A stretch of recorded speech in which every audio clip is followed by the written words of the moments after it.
guys, and welcome back to episode 3 now of the Toothless Tigers here on Other Pup Baseball 24. We are at the end of April, start 1st of May, and I thought I'd give you an update on how we're doing. So, as you can see down here, we are bottom of the division, but to be honest, hasn't been an awful month. If we look at our schedule, so we started out not so good. Then we won a couple on the bounce, and to be honest, we haven't played awful baseball, which has been positive given that I thought that's exactly what we were going to do. Pitching has been the issue of the month, and you can quite clearly see that here as we are the worst in the American League for quite a few of the stats. Runs against, base running, starters ERA, not looking too good, but we have had some positive signs on the offensive side. See here, Riley Green, one player of the month, player of the week, sorry, one of the weeks. He's OPS of almost 900, driven in 15, 6 home runs, which has been good given we didn't get a lot of production out of him last year due to his injury. So that's been very positive. Another guy's been a bit of a surprise actually is Andre Lipsius. He's hit 904 OPS on the month. Only driven 7 runs, but 5 home runs. He's been hitting leadoff quite a bit, which I'm not quite sure why. But I mean, the OBP is nearly 400, so maybe that's why. So that's been that's been good. Another guy, Spencer Torkelson, kind of answered what we wanted out of him, and he's now hitting 770, but he's providing a lot of power. Actually, those 3 guys are leading our team in home runs. Another surprise, Jace Young. Not a surprise, I'd say, but he's hit OPS of almost 800 in his debut month in the big leagues. Very happy with him hitting there. Nick's been all right, not great, no home runs yet, but to be honest, even in real life, he struggles to hit home runs the last couple of seasons early on, and then he usually turns it on. Meadows has been okay, good defense and speed. Only stolen 1 base though, so may actually look at setting a strategy. They won't let me because my manager is obviously a bit of a dictator, but yeah, he's got a lot of room to develop, to be honest. Pitching has, like I said, not been great. Severino is angry at assuming his performance. He's 0-3 with the ERA of 6.85. It's not really the start I wanted. His BABIP is quite high. I wonder what his FIP is. If I can see it. His FIP's 516, so it's slightly better. I assume we haven't got the best defense. But that's not the greatest start from Severino. Looking down, we've got Eduardo Rodriguez not having the best year. Mize has really struggled. 8.37 ERA for him. Again, high BABIPs, but it doesn't look good. He's not walked a huge amount, to be honest. 23 innings, 2 walks per 9 isn't too awful. It's just that whip. He's allowing a lot of hits, which we know he's not going to miss a lot of bats, but that isn't great. Bullpen has been slightly better. Alex Lang's been good. Not been needed too much to close out games, but when he has, he's been there. Will Vest has been pretty good, as has Matt Manning. We had a couple of injuries. So Jeffrey Springs is one of them. Out with 2-3 weeks with strained oblique. He's not going to be too long. As the same for Faida, he had inflammation. He'll be back in a couple of weeks. And Englert's still out on the 60-day deal, though I'm not sure he's going to factor much in this career, but we shall see. Have a quick look at the farm then. So AAA Miguel Aparicio has been very good. I mean, OPS of 1.1 is stunning. He's potentially knocking on the door for a place, as is Matt Vierling. Actually, he's one of those guys. Matt Vierling, I think, is a 4A kind of player instead of an MLB, but certainly in this save. And then nothing really else of note on the offensive side. Well, Flores, annoyingly, who we started down to play, is really struggling as well. Again, high BABIP, but allowing way too many hits, walking almost 3.5 guys per 9 isn't good enough, and he has regressed a bit, which is sad to see. Hopefully, he can turn it around in May. Jackson Wolf and hasn't been too bad. Brant Hurst has been pretty good. Ty Madden has been not too bad. He is on the DL though. He's been not great actually. Apologies. He's not been good. Again, giving up too many walks for my liking. Then let's have a quick look at Double A. The Erie Seawolves, so Diego Rincones and Akil Badu, who's down here, have been good. But again, Akil Badu is not someone I think is going to be able to get into our team in the major league level. So he could do a job at a team like looking at my outfielders up here, I've got Willie Calhoun.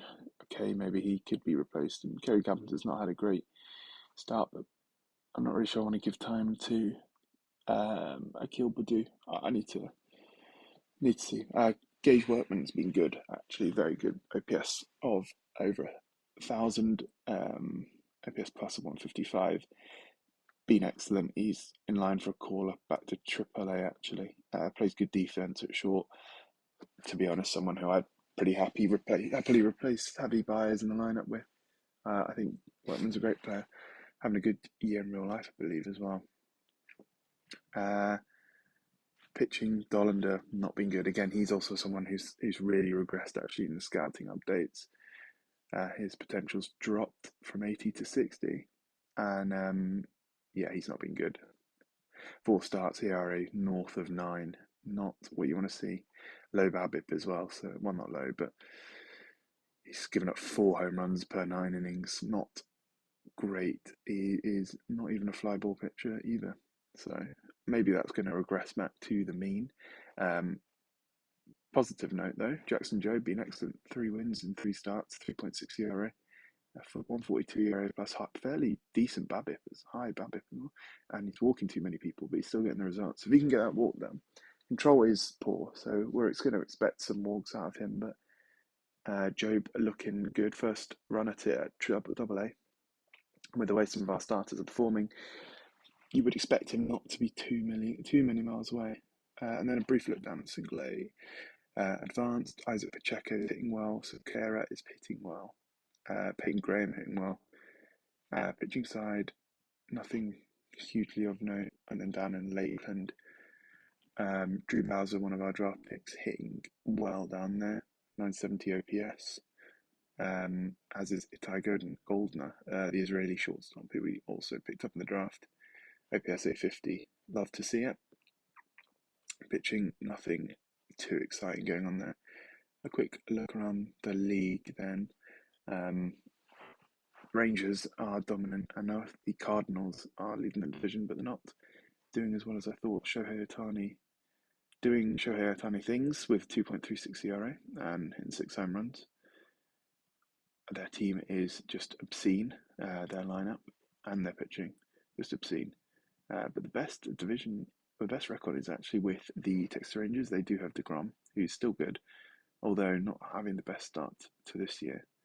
They also have Trevor Bauer, but Josh Jung, brother of Jace Jung, is playing well. So that is kind of what's going around. We can have a quick look at statistics of this first month. Rowdy Tellez, love to see, is leading league in home runs. Adam Duvall, guy we almost signed, hitting very well. So maybe we made a mistake not going after him. Don't expect to see many of our players on here. Although Riley Green's 4th in at bat, so maybe that's. And Lipsis is 2nd in runs. So I stand corrected. But pushing on, I was going to finish off this series versus Baltimore. So we lost the first game and the second game. So we're looking hopefully to turn it around and win the final game of the series and maybe take 1 of 3. The Orioles are good though. They have got Adley Rutschman, who was excellent last year, but they've also traded for Brian Reynolds in a very weird trade from the AI, to be honest. Not sure I agree with what Oakland did for that trade. Pittsburgh, not Oakland. But yeah, he's obviously an excellent player, so adding a lot to their lineup. So yeah, let's hopefully we got Spencer Turnbull on the mound with a 7.4 ERA. Not anything to really be excited about. So we're starting at the top of the first, and Mullins is already on, but Turnbull strikes out Davis, so it brings up Jorge Soler in an 0-2 count with 2 away, and he strikes him out as well. So I think he struck out the side there. He has. So he allowed a runner, but got away with it. So we go to the bottom of the first, and nothing doing for us. Top of the second, nothing doing. Now we lead off. So Zach Weiss is already pretty tired. I assume he's like an opener or something. Or have they had an injury? I'm not actually sure. Let me just check the bottom score quickly. No, they haven't. They just had Weiss open the game. But let's see if we can take advantage of it. So Spencer Torkelson is up. 3-1 count to him. And he has walked. So we're going to lead off walk with Kerry Carpenter up to dish. Been a bit of a cold stretch, so let's see if he can. Mike Ganster's in, but Kerry Carpenter laces one dead centre, double over the head of centre fielder. He was shading to the right for the lefty. Torkelson goes first to third. Kerry Carpenter waltzes in with a stand-up double. So we got 2 men in scoring position, no outs. This is, if you don't score here, this is a travesty, really. Colt Keefer's up in a 1-1 count. What can he do?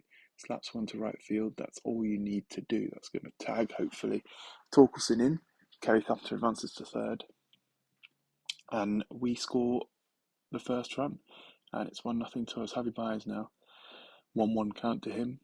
1 on, 1 out. Grounder to short. Play's been made. Oh no, it's been booted. So the runner score is going to score anyway. But Baez is safe as the throw was off the mark, and they couldn't handle it over at first with JD Davis. So now we got still 1 away, a runner on, and now we're 2-0 up.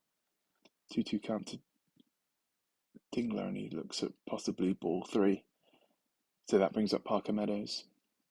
And in a no count, he slaps one to the left, and it's going to be taken in by the aforementioned Brian Reynolds. And that's the second inning over, but we do score for 2. So we're 2-0 heading into the third. Let's see if Turnbull can give us some innings here. And he's looking like he's struggling already. So 2 on, nobody out. Cedric Mullins is up, but he strikes him out again. Good work from Turnbull. Now he's got the tough out, Adley Rutschman. Let's see what he can do here. Potentially roll a double play. No. Actually, Rutschman's going to drop it in front of the right fielder. Gunned home by the right field. So it's now bases loaded, 1 out for JD Davis. Full count to him. And he's going to look at ball 4. He's going to walk in a run. Turnbull is labouring here now. So let's see. He's still got some life left in him. So I'm going to give him the benefit of doubt here. And pass ball. Or is it a wild pitch? I don't know what it is. It's a wild pitch. And they tie this game up. Now there's 2 men in scoring position with only 1 out. And he's slapped it to left. It's a sliding play by Riley Green, and he's actually prevented the run from scoring. That's an excellent play out in left field by Riley Green. He's a good defender, good centre fielder as well. Now it's 2 away for Brian Reynolds.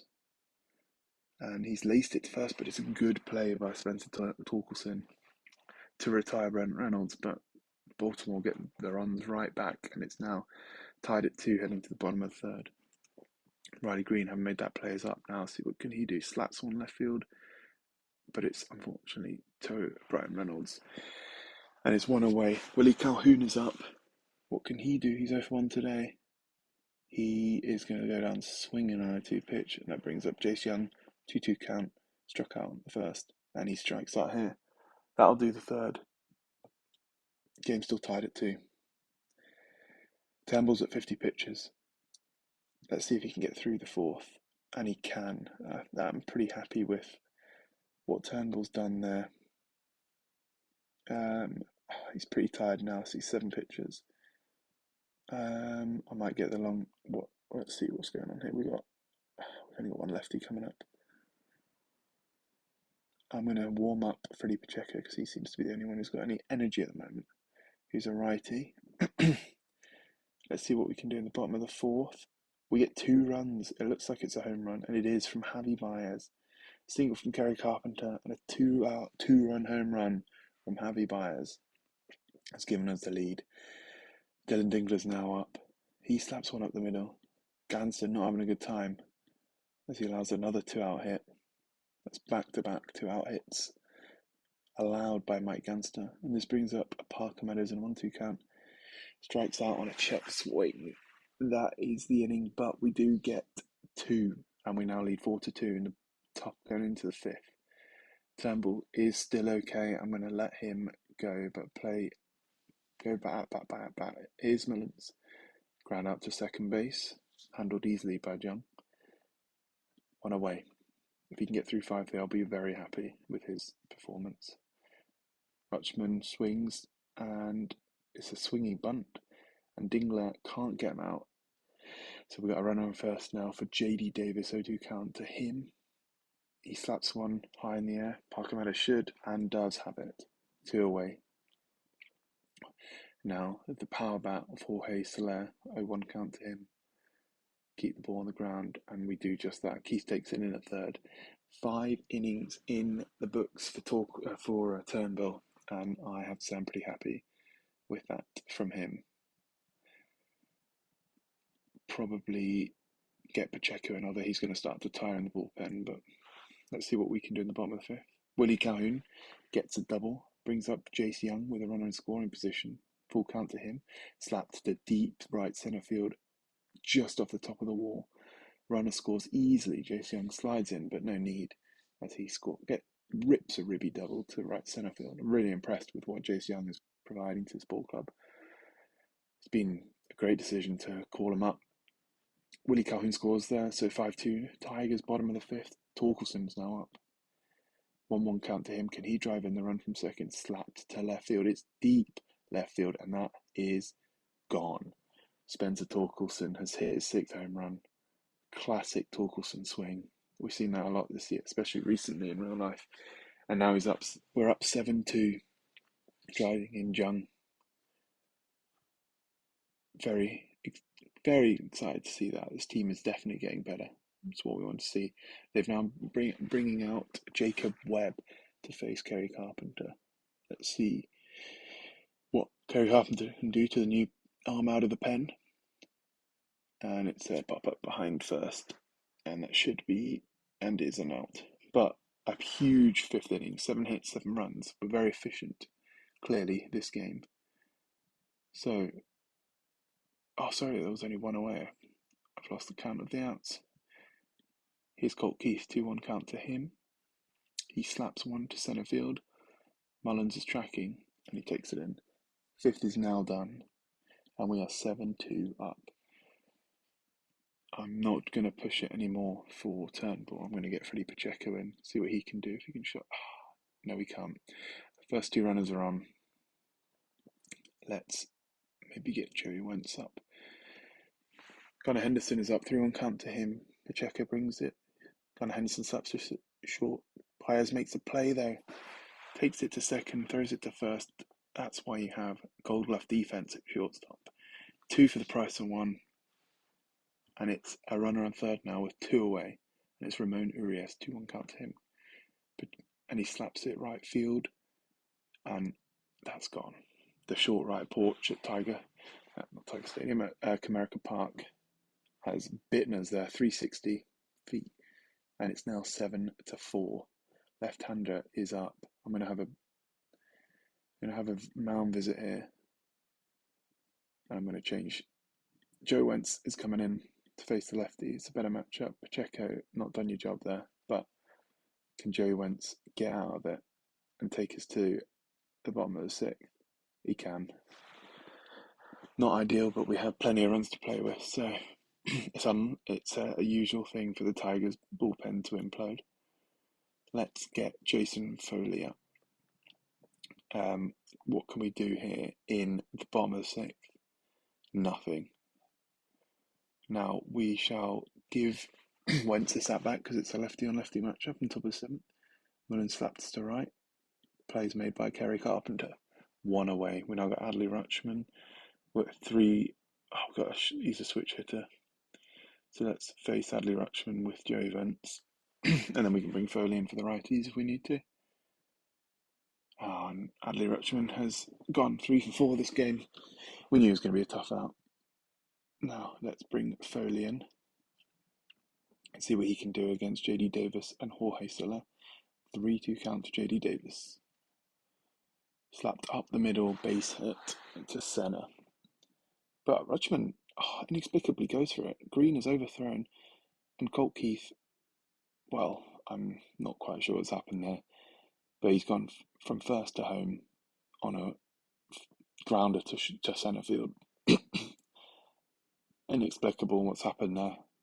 And now it's a runner on second, and the tying runners at the plate, but Jorge Soler strikes out. Now we got Brian Reynolds against Jason Foley, full count, 2 out. Slap to first, plays made by Torkelson, and we're going to the bottom of the 7th. But they're getting a bit closer. It's only 7-5 now. We need to score some runs. I'm going to get Kervin Castro up for the 8th. Let's see what we can do in the bottom. We can do nothing in the bottom of the 7th. Kervin Castro is in, facing Austin Hayes. What can Austin Hayes do against Kervin Castro? Slaps it to right.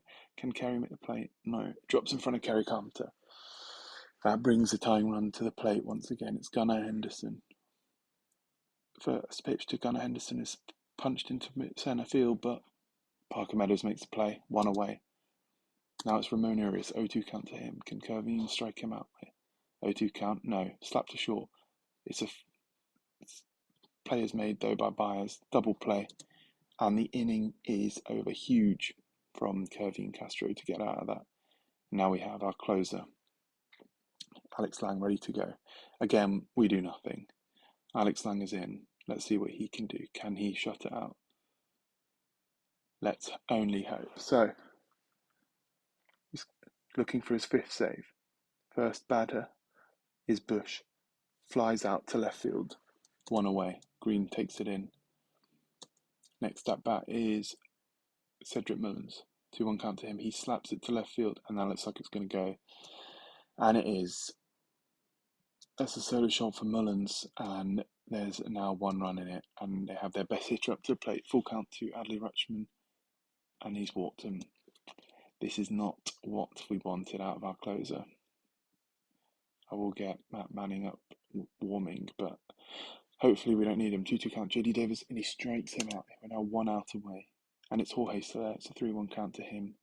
Hitters count here for a big power bat, and he's walked him, which puts the tying run in scoring position for Brian Reynolds. What do we do here? I'm going to bring Matt Manning in. Lang's tired, he's thrown almost 8 pitches. 2-2 count to Brian Reynolds. What can Matt Manning do here? He's had a pretty good start to his season here, and he strikes out Reynolds, and that's the game. We made it difficult. It was not a straightforward win. We had 7 hits, and we scored 7 runs. The Orioles had 11 hits. We did really try to lose that game as much as possible, but we didn't, and that's the main thing. We have some grit, as Byers said, for sure. Big home run from Javi Baez. Torkelson 1 for 3, 2 runs batted in, 2 runs scored. Kerry Carpenter went 2 for 4 to improve his average on the season. Colt Keith is really struggling. I think I'm actually gonna send Colt Keith down. Let's exit this game, and we'll go and do just that. Got a couple of achievements, always nice. So let's go and send Colt Keith down. He needs a bit more seasoning at AAA. And we'll go and get a infielder who's hitting well, deserves a call up. I mean, Aparicio does deserve a call up, but I mean, maybe I call him up and I send Kerry Carpenter down. You know what? Let's do that as well. Kerry Carpenter had a decent game, but he's really struggling this season, and I think he's got options, and he does. So let's do that. We'll call up Aparicio. We need to get rid of some people off the 40-man. Let's have a look at who's on the 40-man and doesn't need to be. Sean Bouchard is on. Kreidler's hitting 196 in AAA, so he's not coming up. and Andy Ibanez in 217. Gabby Rodriguez in 259 done. Let's get Aparicio up for sure. We're going to have to pay him some money now, but he deserves it. And then from an infielder point of view, we've got Quincy Neaport. He can only play first. We need someone who plays. Nick Maton hasn't been too bad. I don't believe he's on the 49 anymore. Oh, no, he still is. We'll call him up. He's had a good start to the year. So we'll get him up. So the new lineup looks like this versus righties and versus lefties. Nick Maton's in, and we have Aparicio as a bench player. See what he can do. He deserves it. I can't keep someone down who's got an OPS like he does. So let's finish out the day here. And we've actually received a trade proposal, and it's an interesting one. It's Jazz Chisholm. He's now playing left field for the Miami Marlins. He's batting .063 with an OPS of 217. His OPS plus is negative 38. That is one of the worst starts I think I've ever seen. He's on pace for 7.2 WAR negative. He's not having a good start. Apparently I'd be interested in for Elvis Alvarado. And says Torkelson, which I am not. Okay, that will bring the episode to a close. Coming up, we've got the first year player draft is in July. June. Apologies. So, no, it is July. I'm getting my months confused. So we'll probably be back for that roundup and then for the first year player draft. So I will see you then. Thank you for watching.